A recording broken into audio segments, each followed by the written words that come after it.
Jessica দীর্ঘ 10 বছর ধরে একটি অর্কা তিমিকে প্রশিক্ষণ দিচ্ছিলেন, কারণ তিনি ছিলেন একজন অর্কা ট্রেনার। এত বছর ধরে গেম শো ও প্রশিক্ষণের মাধ্যমে তাদের মধ্যে তৈরি হয়েছিল ভালোবাসার বন্ধুত্বের সম্পর্ক। কিন্তু জেসিকা ভাবতেও পারেননি এই অর্কা তিমি একদিন তার জীবন কেড়ে নেবে।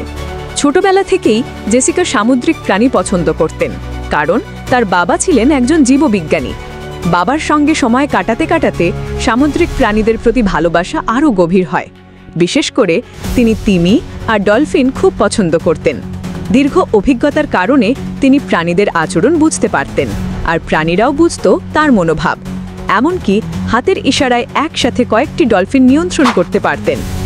পরে জেসিকা অর্কাস ওশেন হেভেন মারিন পার্কে যোগ দেন বড় সামুদ্রিক প্রাণীর ট্রেনার হিসেবে।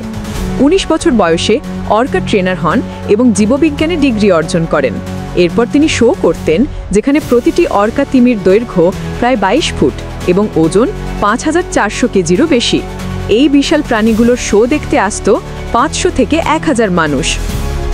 অনেক বছর ধরে তিনি সফলভাবে শো করছিলেন, কিন্তু একদিন শো চলাকালীন তিনি লক্ষ্য করলেন অর্কা তিমিটি অস্বাভাবিক আচরণ করছে।